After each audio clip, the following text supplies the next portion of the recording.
quickly realized was if we're really going to get people healthier and moving their bodies, we needed to take a different approach, just collectively, whether individually as brands, in policy, or collectively just as a community, because it's quite intimidating for many. If you look at most of the narrative out there, it's around treatment versus prevention. So if you think about pharmaceutical ads, et cetera, it's all about, if you have this, we can fix it.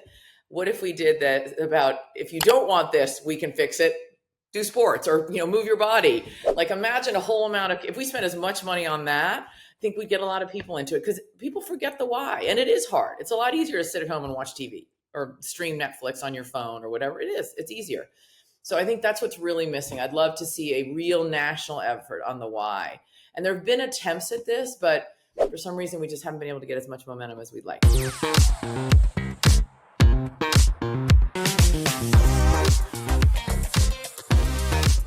Before we start, thank you for all the DMs and great feedback on Kuul Conversations, which I love to hear, so keep it coming. And what would help us even more is if you choose to subscribe. It helps me to bring you more amazing guests and cool conversations. Now let's dive into the episode. Francesca, this is a real treat to have you on Kuul Conversations. I've been so looking forward to this conversation. Thrilled to be here. Thanks so much for having me, Claire. It's going to be fun to have this chat. For sure. And where to start, I suppose, when I was reflecting on coming to the conversation, I thought about how remarkable, how much of an impact that you've had on many different industries and on society. And then at the same time, you're someone who can seemingly connect dots to drive incredible change. And people will say, she just knows, and this reputation, and also from how I've come to know you in the sports space, it's leadership marked with this deep integrity and a quiet yet profoundly impactful approach. And so I'd love to know, how, in your view, you've come to lead with that approach and create such change.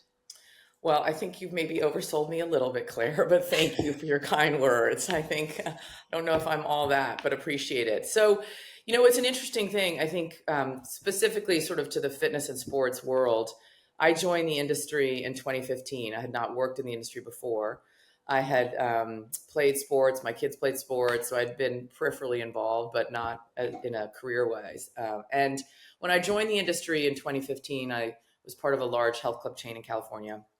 And I quickly realized that, similar to many other industries, fitness and sport is one of those things that brings with it a lot of emotion. For those that are in it and love it, it's all positive emotion. But for many, it's a negative emotion. It's filled with guilt or this sort of rational, I know I should do it, but then you just can't quite motivate.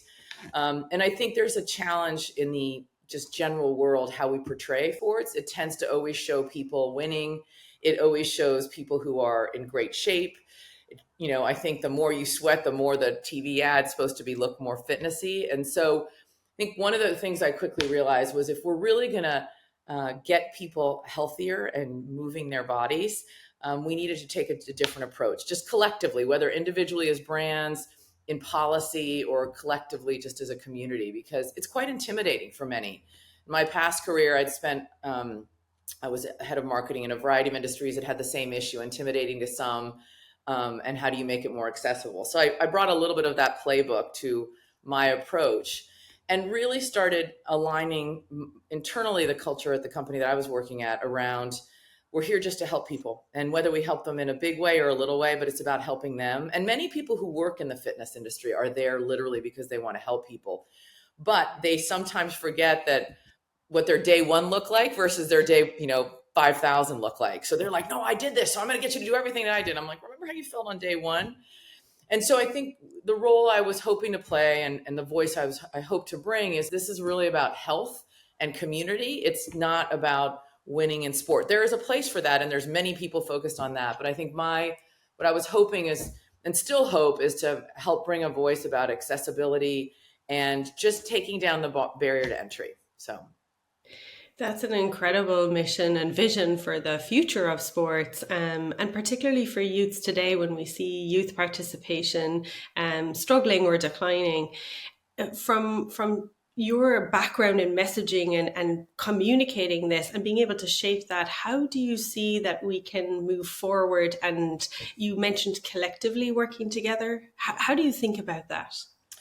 Yeah, great question. So I think there's a couple things. I think that it is a community effort, and what I mean by that is one of the things that has struck me about the industry of sport and movement is there's so many people coming at it different ways. You have health-driven organizations like American Heart, American Diabetes, who are always saying just walk and move for your health, which is important. You have the fitness people who are like join a gym to get healthier. You have the brands, the sports athletic brands who are showing wear our athletic gear and compete like Michael Jordan.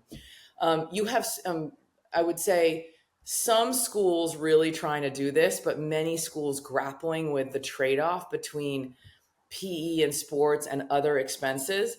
The sad part, I think this takes a much lower priority in many cases, and that is not a critical comment because I can't imagine how challenging it is to run a school, but it actually, in my opinion, should be like number one because it helps with mental and physical. There's lots of people, but we don't work as well together as we could. I was in retail for a long time, and retail works together really well. Like they do. They compete, but they work together. And I think our biggest opportunity is to come together and find ways to create campaigns that we all participate in, create access that we all participate. Parks and Rec should be involved in this because that's one of the most important places to go. And so I think there's a real opportunity, and there's many great examples of where this is happening already. And I don't mean to imply that it's not happening at all, but it really requires, I think, private sector, public sector, academic, or schools, policymakers to really come together to drive change, health organizations. And for some reason, we can't quite coalesce as effectively as I think we could. So that's really what I would love to see, to be honest. That would be incredible to drive large scale change because it is a very fragmented industry, and it's so interesting to hear your perspective in retail and how they've managed to achieve that. Is there any lesson or piece that you would take from your experience in that space, maybe as a first step that you would like to see the sports ecosystem? Well, I think, in California, we have Governor Newsom has a Council for Physical Fitness and Mental Well-Being. And I think what's been great about that, and other states have this, I know there has been this at the national level as well, the presidential level. Several presidents have had this. But I think that's been a great move where you actually have a group of people talking in the same room who come from different backgrounds. So for us, our council has athletes, doctors, fitness representatives, people across different ages, people from the YMCA. It's a very diverse group. And so we're at least aware of what each other's doing and trying to come up with campaigns and a way to communicate that it achieves all of our individual objectives and then the collective objective of just trying to get more kids into sports. And when I say sports, I really think about sports as everything from, dodgeball on your street corner to being a D1 athlete. I think that's part of the problem. Sports, I was not a good athlete. Like I was a very mediocre basketball player. And I ended up going to college and then was able to row in college because I didn't need to handle the ball. So that was helpful. But I think that's part of the problem. Like everyone always talks about their athletic prowess, and people don't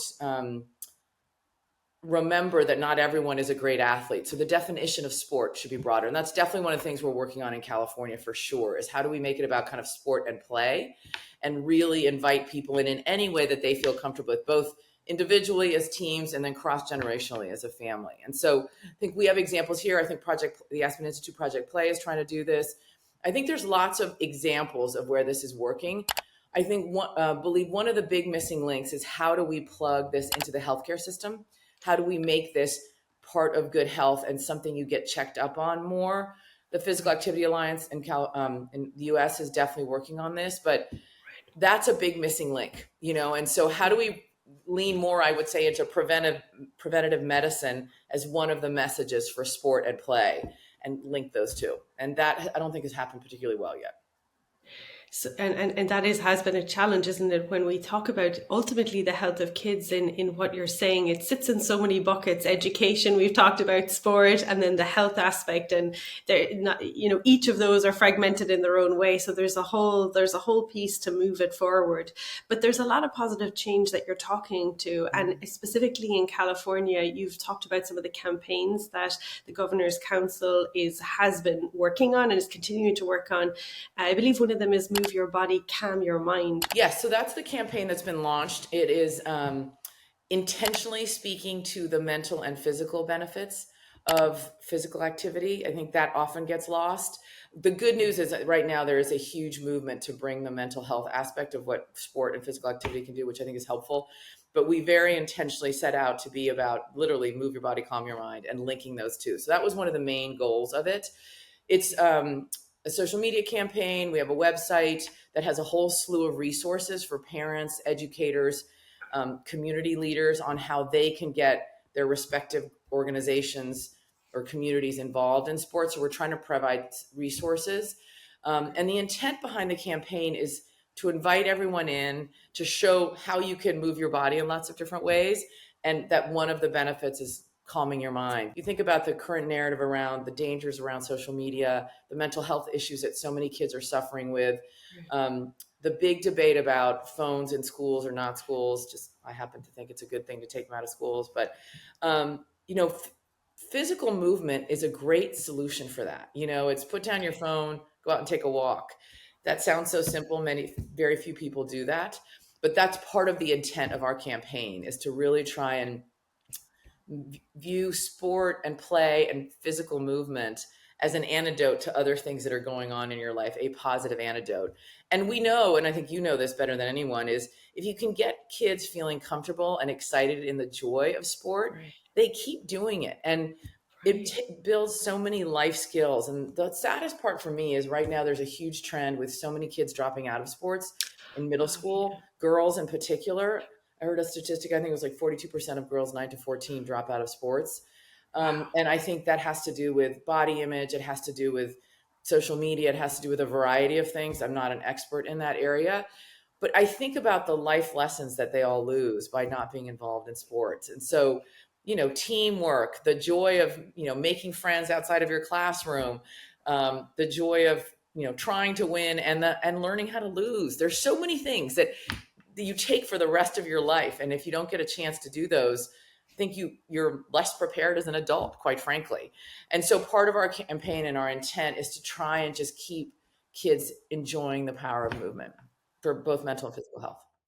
That's really incredible in providing that overarching voice, which so many different organizations are working towards, can fall under, and shifting away from quite a prevalent perspective of what you've talked about, the elite sport, the intense workout mentality, and making it more accessible through messaging, particularly for parents and kids. And also know that you have worked on the 25 by 25 coaches challenge.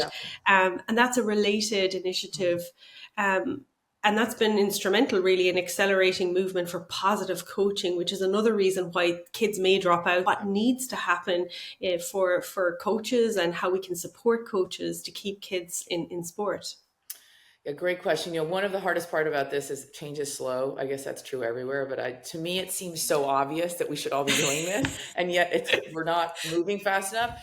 So we thought about what are good points of leverage? What are places where you can really help accelerate getting kids into sports and keeping it? And a great coach can change your life. Like, I've had great coaches. My son's high school football coach was transformative for him. And so we heard about the Million Coaches Challenge that the Susan Crown Foundation launched a couple years ago, and which I love what they've done. And it's particularly that they're trying to support each state in their own way of doing it. So we've joined that. And in California, our goal is 25,000 coaches by the end of next year. And we have a training program. There's many existing great training programs for coaches. And so we're working with several partners on that. We're not trying to invent our own coaching curriculum. And it's a simple way to make you a more empathetic and understanding coach. Like, the impact you can have as a coach on a child is life-changing. And there are many people, I think, who get into coaching for their own reasons, because they're like living their glory days, etc. And honestly, I'm a good example. Like, I never thought about coaching my kids because I was like, I don't really know how to do it and I don't want to be a bad coach. And I think if I had had an easy set of resources to say, this is how you do it, I probably would have coached younger kids, not necessarily my kids. And so I think there's people who would love to do it, but are intimidated or don't know, like, what are some best practices. So our goal is to really try and get existing coaches more aware, to be more holistic, and then to get new people who have great coaching capabilities but maybe a little intimidated, give them a set of toolkits that they can go through a curriculum, get certified, and then hopefully become a great coach and change a kid's life. So that's the intent. And I think we all have to think about leverage points like that. It's coaches, it's teachers, it's parents, it's community leaders, it's the medical system. And so, but I think if we all continually think about those leverage points to try and improve, we'll make a bigger impact. So that was the vision behind that. So we're really excited to be part of that. And we've launched it. We've had several hundred trainings already. And we hope it's going to help move the needle to get more Californians moving. And I'm thinking, if I'm a parent, maybe I have kids involved in sports, but I maybe didn't do sports myself. This sounds like something that I could say, well, this is a tool to help me, and I don't need to be in sports or have huge background and knowledge, and I can be a sports coach. Yeah, I think that's a great point. I do think parents are part of it. I think parents are part of the challenge in that situation where they themselves didn't have the experience. I think they're equally the challenge in driving the insane world of competitive sports, which I think has been part of the challenge of, it's alienated a lot of kids. It's just alienated a lot of kids. And so I think all parents, we own this as much as anyone in helping make sure all kids get the joy of sports. And that parental drive sometimes that gets wrapped up in their goals you alluded to, in that maybe we're reliving our days or we want our child to be the next scholarship athlete or pro athlete, it feeds or drives this idea of commercialization and privatization of youth sports. And then there's those that are focused on, providing opportunities for all children to play and move. And so there's that tension that's related to almost reconciling the economics of both those sides. Often people are well-meaning in improving youth sport, but how do you see it as the commercialization of youth sport is starting to boom further? I wish I had an answer to this, because I think this is a huge challenge. I think a lot of the changes, NCAA changes that have happened, are fueling this even more because it's becoming more and more lucrative to be a college athlete. And look, I'm not going to question that policy necessarily. It's not my area of expertise, but the challenge is it's now the pot of gold at the end of the rainbow is looking more attractive, but it's harder and harder to get there. And so it's driving a sense of competition, a sense of you've got to start when you're 5, a sense of you've got to give your whole life to sports, literally starting when you're in elementary school to have a shot at that. And in the end, it is it's a pyramid. Very few people will reach that. And in the meantime, we've lost so many kids along the way. And so I would love to see the equal amount of emphasis on whether that's campaigns in sports marketing and in messaging, even on college campuses, on sort of what the end game looks like, that this is one path, but just participating in your own way is equally as important and probably more important for the long game. So if we could get balanced messaging, I'm not saying don't do one, but it has to be a yes and now it's a kind of an or situation. It's sort of, you're either a club sport kid trying to be a D1 athlete, or you're not in sports at all. And that's just like, that means I wouldn't have played sports in high school. And because I would never have made a team, and that would have been a bummer. I loved playing sports. I mean, I wasn't a great athlete, but it didn't matter. I got to move around and had a great team experience. And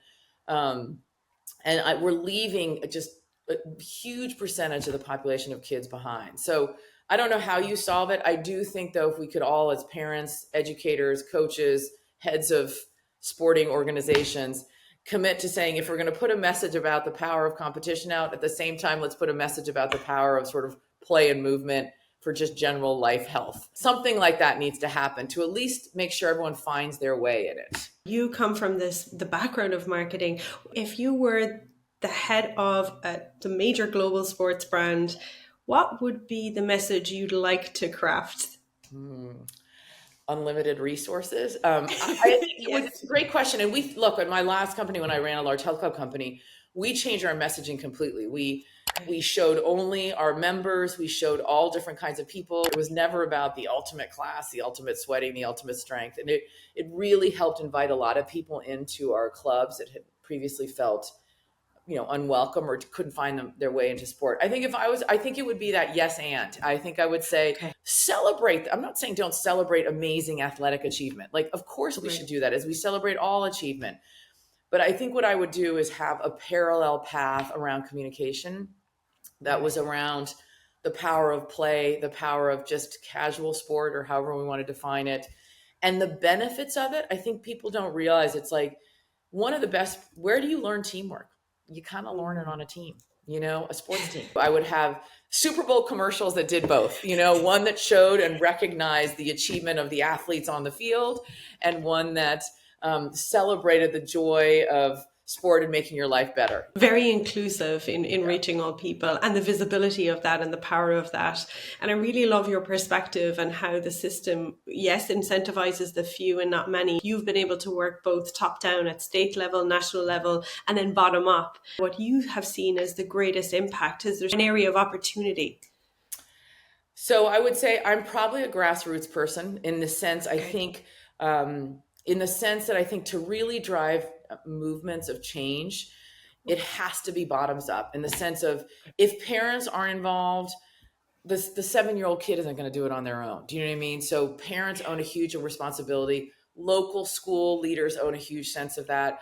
So I think there needs to be a movement prioritizing this at the local level, grassroots level. And when I say that, I mean within your, K through 12 school and parents.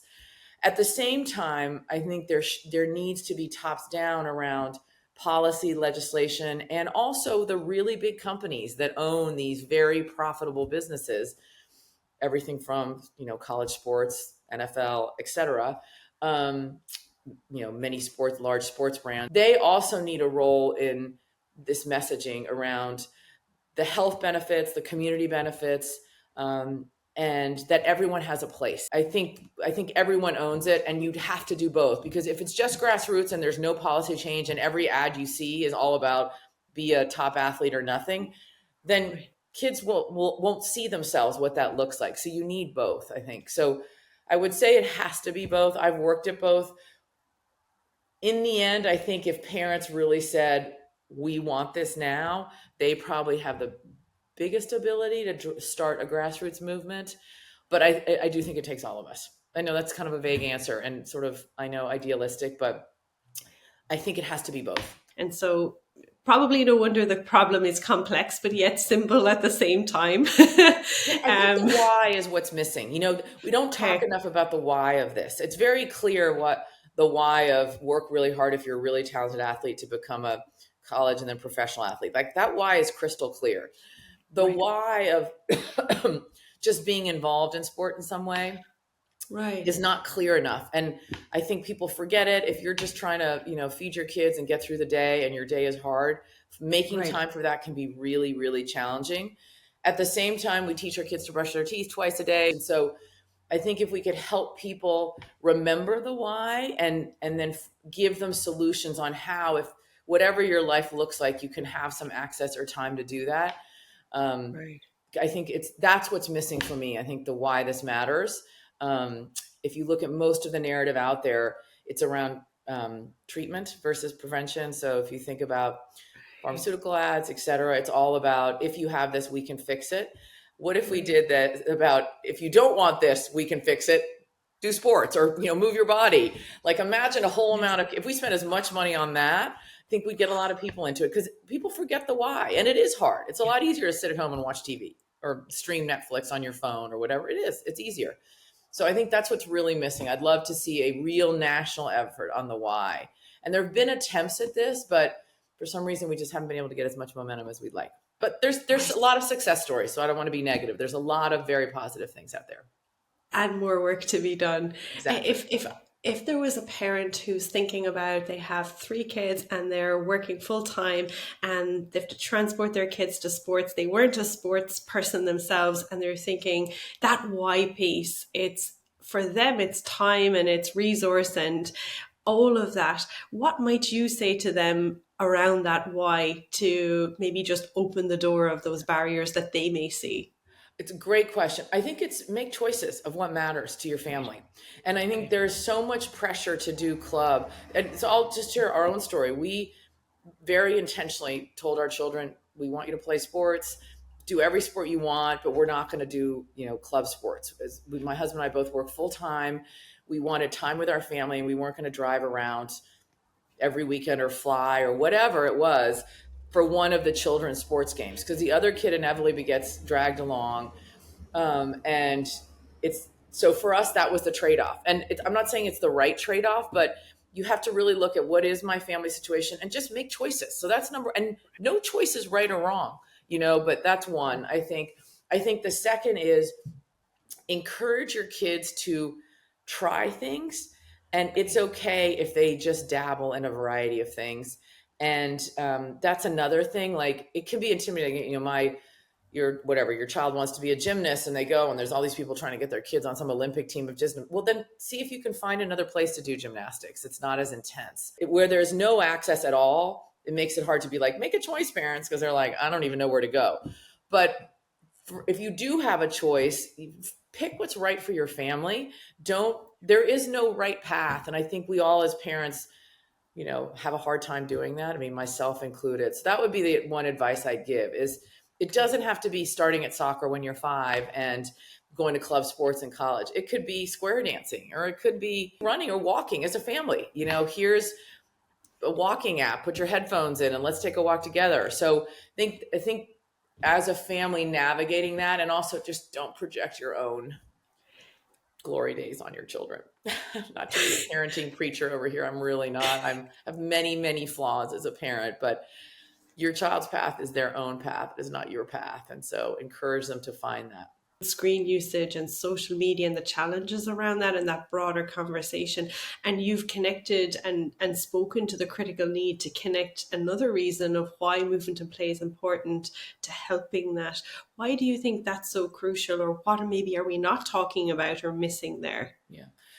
I think there's a few things. I think this is true for adults too, in all honesty. Like, I've had phases of my life where it was sort of work and family, and my own head was like, I can't fit in more. And then the minute I went back to fitting in some sort of movement, like, everything was better. And so I think we all struggle with this. I think mental health is a real issue for everyone. We all have it at any moment in time. One of us is just going through something, and some people have severe mental health, but all of us have ups and downs. And it's scientifically proven that moving your body and putting a little dopamine into your system helps your mental health. So there's just the science behind it that says moving your body physically could impact your mental health. I think there's a couple other things.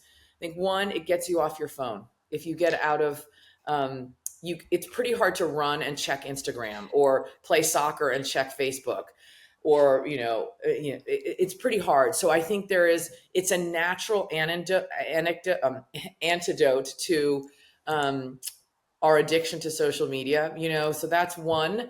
And we all know too much social media is really bad for you. That's been proven as well for many reasons. So I think that's a second reason it's really important to advocate for the mental health part of it, because it's a natural antidote to something that's bad for your mental health. So I think that's another reason. I think the community aspect is also a big one. There's a crisis of loneliness. Vivek Murthy's talked about this, our Surgeon General. And I think sport and play is most of the time quite social. And it's a way to find a community. All those are mental health reasons to be involved in some form of sport and movement. And California has been the home for innovation and disruptive ideas, and a place for new models, and even where sports are being built. And when it comes to this area of youth and even school sports, how do you see California's unique capacity in innovating and helping us create more youth-centered sports ecosystem that serves all kids? Well, I can't speak on all behalf of California, so I just want to remind I'm just one person. But I do think one is there is a commitment from the tops down, for sure. There is no question, at least the current administration is very committed to the importance of sport and physical fitness and mental well-being. So that's really important. So that's one of the reasons California can be successful too. We are very big And so we have microcosms of everything. And so there's organizations throughout the state doing innovative things. I think one of the things we're trying to do as a council is identify what's working and bring it to the surface and show other people best practices. So that's part of the role of the website that we have, is to show best practices. Because sometimes if someone's like, oh, they can do it, then we can do it. Whether that's a school who's incorporating movement throughout the day. We've got some great examples of that in California. Access to play to many neighborhoods that may not have places to play. And so this is happening around the country. By no means is California the only place doing it, but I think we are big. We have commitment from the top and hopefully the bottom. We are naturally a outdoor state, and that helps. But I do think we are also, a state that innovation is part of what we do. And so we've seen it in the tech world, and why can't we do it in sport and play? But I think it's exciting things are happening across the country. The biggest opportunity we all have is, one, to collaborate, and two, if things are working, let's tell everybody about it. And that's so critical about the work you're doing, is that visibility. And maybe to wrap up, what is your ultimate vision for youth sports and physical activity and beyond? Oh, my ultimate. Idealistically, I would love have just to every kid to find the joy of being involved in sports. And when I say sports, as I said earlier, it does not have to be a competitive team, but I really believe as you start the second chapter of your life, whether that's after high school or after college, and become an adult, as they say, and go on to whatever career you have, whatever it is, the experience of being on a team and playing with others will serve you really, really well. The second thing it'll do is it puts you on a path to just be a healthier grown-up, like mentally and physically. Because if you learn how to work out and move and you realize the joy of it, you're much more likely to keep doing it versus I've never done this before, and at 35 I'm now all over going to start doing it. And many people do that, which is fantastic. But I think that would be it. I think I'd love to also see this narrative around, to be a good team member, to be a good leader, being part of a sports is part of that. So the why is for your own health, your mental health, and the skills that you build to make you successful in whatever career path you have. And I really firmly believe that. And so it makes me sad that kids don't get that opportunity, because they're going to start already day one on their first job. They're going to start disadvantaged versus the kid that's been on a team, guaranteed, because they don't know what it means to be on a team. So that's something that's not talked about enough. That's really not talked about a lot. That's an incredible point. Francesca, what an absolute joy to sit with you today and learn with you. I've learned so much in this conversation that's been animated in spirit and backed by discernment. And I really hope that people can be inspired and more aware of what options are out there, and all of the work that you're doing, particularly in California, in and around bringing people together in that collective action. So thank you for all you've done, and I can't wait to follow up with you.